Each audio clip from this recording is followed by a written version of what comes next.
data bakristo bavandimwe turabashuje aho muherereye hose mu izina ry'umwami wacu Yesu Kristo.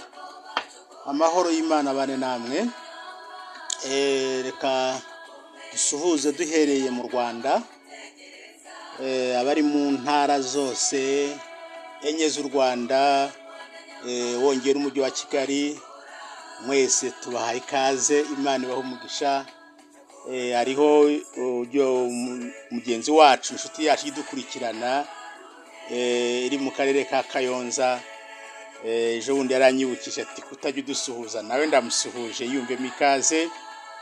N'abari mu mpande enye zose z'u Rwanda, Iburengerazuba, Iburasirazuba, Amajyepfo n'Amajyaruguru ndetse n'umujyi wa Kigali, mwese Imana ibaho umugisha. Dusuje kandi abari muri Kongo bashobora kumva ururimi tuvuga, dusuje abari muri Uganda, barahari benshi badukurikirana bumva ururimi tuvuga, dusuje abari mu Burundi, Tanzania, Kenya, ibihugu byose bya Afurika y'Amajyepfo, inshuti zacu ziri muri Mozambique, ndetse dufite n'inshuti muri Zambia. Mwese tubahaye ikaze muri aka kanya. Imana ibaho umugisha. Dufite kandi inshuti hakurya mu mugabane w'Uburayi, hari inshuti dufite mu Bubiligi, dufite inshuti muri Amerika, muri Australia n'ahandi hose bazashobora kutwumva cyangwa bazumva ubutumwa. Mwese tubahaye ikaze. Imana ibaho umugisha. Nk'uko bisanzwe akaba ari Pasiteri Theoneste muri hano ugarutse kugira ngo tuganire ijambo ry'Imana. Nk'uko mubizi, isi yose imaze iminsi iri mu kwizihiza urupfu n'izuka ry'umwami wacu Yesu Kristo. Ibyo ni amakuru azwi n'umuntu wese, nta muntu utabizi. N'abatari abakristo barabizi ko uwo munsi tuwumazemo iminsi tuwizihiza, kandi turizera ko wabagendekeye neza umuherere hirya no hino. Imana ibaho umugisha. Tukaba rero turi buganire, nubwo tutaganira ku by'urupfu n'izuka, ariko ntabwo turi bujye kure yabyo, ahubwo turavuga rwose ku ntsinzi igaragara mu kuzuka, mu kunesha urupfu k'umwami wacu Yesu Kristo. Reka dusome ijambo ry'Imana twihuse. Turasoma Matayo ibice 27 bihereye ku murongo wa 51 tugeze 54. Matayo 27 51 54. Umwenda ukingiriza hera cyane nk'urusengero utabukamo kabiri, utangirira hejuru ugeza hasi. Isi iratigita, ibitare birameneka, ibituro birakinguka. Intumbi nyinshi z'abera bari bakingiraniye barazuka binjira mu murwa wera babonekera benshi. Umutware utwara umutwe w'abasirikare n'abari kumwe nawe barinda Yesu babonye igishyitsi n'ibibaye, baratinya cyane bati, ni ukuri uyu yari umwana w'Imana. Amen. Imana ibaho umugisha. Aya magambo tujya kuganiraho, turavuga ku bitangaza byabaye igihe umwami Yesu yatangaga. Nagerageje kuyashakira umutwe w'amagambo uvuga ngo tuba mu ntsinzi. Abakristo, abizera, abakurikiye umwami Yesu by'ukuri baba mu ntsinzi. Iri jambo kuba mu ntsinzi cyangwa se intsinzi ubwayo ivugwa igihe cyangwa se ibaho igihe hari impande ebyiri zihanganye, hakaza kuvamo rumwe rutsinda. Bishobora kuba ari mu ntambara cyangwa se mu mikino, naho hajya hagaragaramo intsinzi. Ni ukuvuga ngo abakristo natwe tuba mu ntsinzi. Bibiliya itubwira ko kuva mu gihe cya Adamu, ubwo Adamu yacumuraga akica itegeko ry'Imana, Imana yaraje iravuma ihereye kuri Satani cyangwa se kuri ya nzoka, ndetse ivuma umugore n'umugabo. Umuvumo rero watumye umuntu ahinduka cyangwa se ubusabane n'Imana by'umuntu bivaho, noneho umuntu ahinduka imbata, ajya mu bubata bw'icyaha. Ni ukuvuga ngo wa muvumo Imana yavumye Adamu n'umugore we byamushyize mu bubata bw'icyaha, byamushyize munsi y'ububata bw'icyaha. Niyo mpamvu Yesu yabwiye abayuda umunsi umwe, arababwira ati mukwiye kubaturwa nubwo mwita abana ba Aburahamu, ariko aravuga ati umwana n'ababatura niho muzaba mubatuye by'ukuri. Bari bafite ikibazo kinini cyane, bakavuga ati ko twe tutigeze tuba imbata y'undi muntu uwo ari we wese, ariko ntibari bazi yuko babaye imbata y'icyaha. Bari bakeneye umucunguzi, bari bakeneye umuntu wo kubabatura, kubakura muri ubwo buretwa, kubakura muri uwo muruho w'icyaha, muri uko gutsindwa bari bamazemo imyaka myinshi cyane bagendera munsi y'ubutware bw'icyaha, munsi y'ubutware bwa Satani. Turarebera hamwe ibigaragaza iyo ntsinzi, nimba tuvuga ko tuba mu ntsinzi, ariko reka turebere hamwe noneho uko iyo ntsinzi yagaragaye, uko byagenze. Bibiliya iravuga ngo Yesu amaze gutanga habaye ibi bikurikira. Ijambo rya mbere, habaye ubwira kabiri.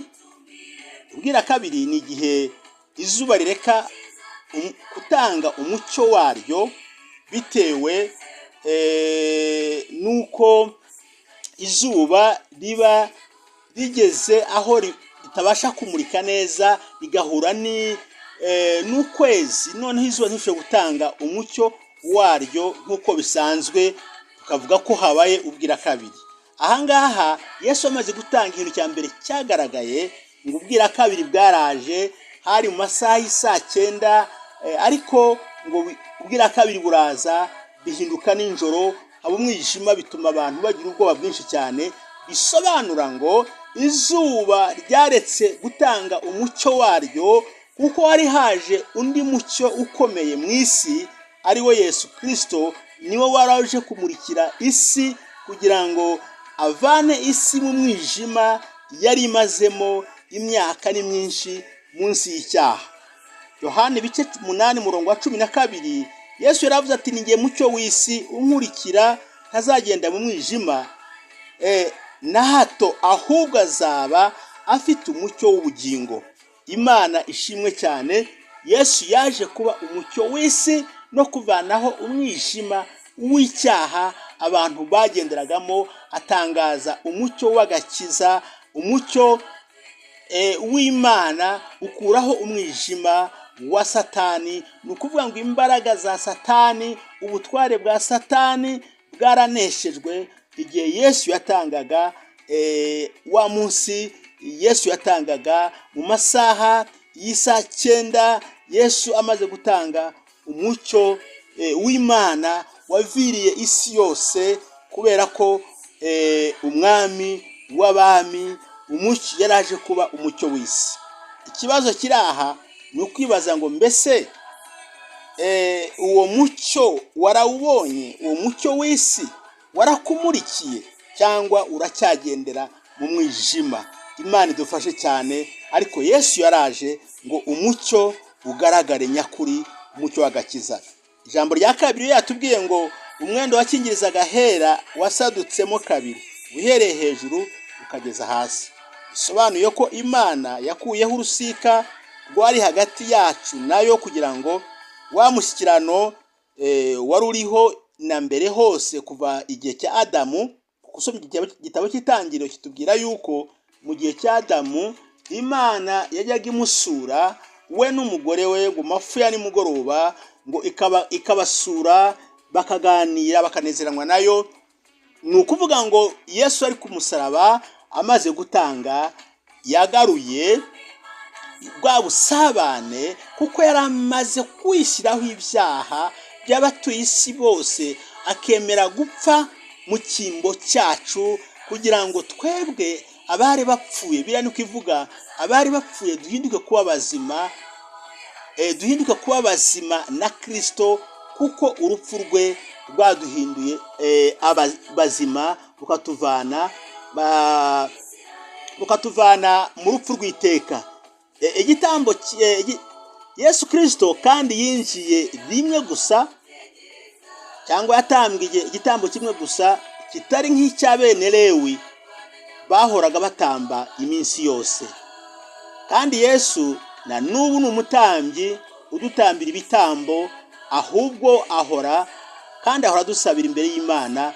Usomye Abaheburayo ibice 8 uhereye ku murongo wa mbere, tubona ko na n'uyu munsi nubwo Yesu yitambye rimwe kugira ngo abe igitambo kimwe kizima gihoraho iteka ryose, ariko na n'ubu umwanditsi w'urwandiko rw'Abaheburayo aravuga ngo ubu ari imbere y'Imana, yicaye iburyo bw'Imana, kandi ahora dusabira iteka ryose, kuko azi ko turi abanyantege nkeya, azi yuko nubwo yadupfiriye ariko twebwe turacyari mu mubiri, tugira intege nkeya. Dufite umutambyi imbere y'Imana ujya udutambira ibitambo imbere y'Imana, agatuma amasengesho yacu ndetse n'igihe tugize intege nkeya akatwongeramo imbaraga, akadusabira Imana Data kuduha imbaraga. Imana ishimwe cyane. Umwenda watabutsemo kabiri, twongera kwiyungwa n'Imana, twongera kujyana ubusabane n'Imana. Ntihaba hakiriho ubutambyi bwa bene Lewi, ahubwo Yesu Kristo ahinduka umutambyi umwe muzima uhoraho ibihe byose. Ijambo rya gatatu, Bibiliya yavuze ngo isi yaratigise. Isi yaratigise bisobanura ngo gutigita cyangwa guhinda umushyitsi ni ikimenyetso cyo gutsindwa. Bisobanuye ngo imbaraga z'isi y'umwijima zaratsinzwe. Erega Imana iyo ishaka kutubwira iby'umwuka ikoresha ibigaragara. Niyo mpamvu Bibiliya itubwira ngo kubera ko Yesu Kristo yicishije bugufi akemera no gupfa urupfu rwo ku musaraba, nicyo cyatumye Imana imushyira hejuru cyane, ikamuha izina risumba amazina yose, ngo kugira ngo amavi yose apfukame, atari mu isi gusa ahubwo no mu ijuru ndetse no munsi y'isi. Imana ishimwe cyane. Usomye urwandiko rw'Abafilipi ibice 2 uhereye ku murongo wa 7 ukamanura hasi, uzabona aya magambo. Bibiliya tubwira ngo Imana yamushyize hejuru kugira ngo kandi ngo izina risumba amazina yose, kugira ngo abantu isi yose n'abayituye n'ibiri munsi yayo ndetse no mu ijuru byose bipfukame kubw'iryo zina. Izina rya Yesu ni izina rifite ubutware, riri hejuru y'amazina yose. Niyo mpamvu isi yahinze umushyitsi, isi y'umwijima igatsindwa, ubutware bw'isi bw'umwijima bugatsindwa, kuko umwami w'abami yaramaze gusohoza igikorwa cyo kutwunga n'Imana, cyo kongera kuduhuza n'Imana. Niyo mpamvu umutwe w'aya magambo cyangwa w'inyigisho uvuga ngo tuba mu ntsinzi. Ntabwo twe turwana, nubwo tujya twibwira ngo turarwana, turi mu bigeragezo ngo tuba turwana, ariko ntabwo turwana. Ahubwo icyo dusabwa twebwe ni ugukurikiza amabwiriza. Intambara wayirwanye ni Yesu Kristo, kandi yarayitsinze. Nimba wowe ujya utsindwa, ni uko utemera gukurikiza amabwiriza ya Yesu Kristo. We yaratsinze, yaratugwaniriye, kandi yaradutsindiye, yaratuneshereje. Icyo dusabwa ni ukumwemera, ni ukumwizera, ni ukugendera mu ijambo rye, kandi natwe izo mbaraga yaraziduhaye. Bibiliya avuga ngo wa munsi yaravuze ngo umuntu nanyizera ngo azakora ibimenyetso nk'ibyo nakoze, ngo ndetse akore n'ibirutaho, kubera yuko Yesu yaranesheje. Icyo dusaba ni ukumwizera no kumukurikira. Ijambo rikurikiraho byatubwiye ngo bitare byaramenetse, bisobanura ko imbaraga zose z'isi zanyeganyeze, n'ibigeragezo n'imitego yose iyo dushobora guhura nayo mu buzima, n'ubutware bwose bw'umwijima, byose byaratsinzwe. Umwami Yesu yaranesheje, ni umwami w'abami. Niyo mpamvu natwe abamwizera yaratuneshereje. Niyo mpamvu navuze ngo tuba mu ntsinzi. Ndagira ngo nkubwire, nubwo ujya utsindwa wowe, nuko utizera Yesu Kristo, nuko utareba kuri Yesu. Bibiliya itubwira wa munsi Abiseri ngo baribwaga n'inzoka bari mu butayu kubera kwitotomba, Imana yategetse Mose ngo gukora inzoka y'umuringa ngo ayimanika ku giti. Abantu bose bahabwa amabwiriza ko umuntu uzareba kuri iyo nzoka azakira, atazabasha kugira cyangwa se atazabasha kwicwa n'ubumara bw'inzoka zo hasi zarimo zirya abantu. Kandi umuntu wese wayihanze inzoka yari imanitse y'umuringa ngo ntago inzoka zari ziriho zirya abantu zashoboye kugira icyo cy'umutwara. Nawe iyo uhanze amaso Yesu, nuhanga amaso Yesu, ibyo byose biguhagurukiye, izo ntambara zose ureba, ubwo butware bwa Satani bwose ureba buguhagurukiye, ndagira ngo nkubwire ko nuhanga amaso kuri Yesu uzanesha kandi uzabisohokamo uri mu ntsinzi. Umwami Yesu yaranesheje. Ijambo rikurikiraho cyangwa rirangiza byatubwiye ngo Yesu amaze gutanga ibituro by'abera byarakingutse. Yesu yanesheje urupfu n'imbaraga zose za Satani. Nta kintu na kimwe gitera umwana w'umuntu cyatera umwana w'umuntu gutinya urupfu, kuko ari rwo rwonyine umuntu adafitiye igisubizo. Ariko Yesu yararunesheje, bisobanura ngo abamwizera twabonye umuti w'urupfu. Igihe azaba agarutse tuzamusanganira. Ibyandiko tubwira mu rwandiko rw'Abatesalonike biravuga ngo abapfuye icyo gihe bazazuka, n'abariho bazahinduka ubwo umwami wacu azaba agarutse ngo bamusanganire mu kirere. Kuko Yesu yanesheje urupfu, yavanyeho urupfu. Nicyo kintu cyonyine umwana w'umuntu atinya, nicyo kintu cyonyine umwana w'umuntu adafitiye igisubizo, kubera ko uyu munsi urupfu ruratwara umuntu wese, ari abakomeye n'aboroheje, ari abakire n'abakene, abantu bose rubageraho, kandi abantu bose bararutinya ko nta gisubizo. Ariko umwami Yesu yararunesheje. Umunsi yazuraga abapfuye bizera bo mu isezerano rya kera, Bibiri tubwira yuko ngo babonetse mu murwa bari kumwe n'abantu. Imana ishimwe cyane ko Yesu yanesheje urupfu. Nawe nta mpamvu yo gutinya urupfu, kubera ko Yesu yaranesheje.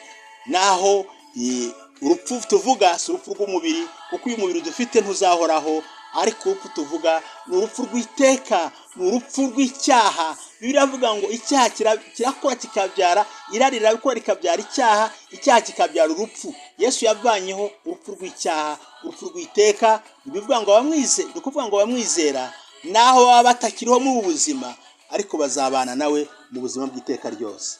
Imana ibaha umugisha bene data, aho muherereye hose. Tuba mu ntsinzi. Urupfu rw'umwami Yesu rwabaye intsinzi ikomeye cyane muri ubu buzima, ndetse n'ubuzima bw'iteka ryose. Reka dusenga Imana. Ese ujya ubimenya? Warabisobanukiwe? Kuba mu ntsinzi, uba mu ntsinzi. Kw'intambara turwana Yesu yayirwanye. Twibwira ko turwana, Yesu yayirwanye kera kandi yayinesheje. Icyo dusaba ni ukurikiza amabwiriza ariyo jambo ry'Imana, tukarigenderamo, ubundi tukamutegereza. Kandi ntari kure yacu, kuko yasize umwuka wera kugira ngo ajye adusabira, ajye atuba hafi, aduhumurize, atuyobore muri byose uko ijambo rye rivuga. Imana ibaha umugisha. Turarangije, kandi mukomeze mugire ibihe byiza aho muherereye hose. Imana ibane namwe. Reka dusenge. Mana, turagushima mu izina rya Yesu Kristo umwami wacu, waje mu isi kuba inshungu ibicumuro byacu.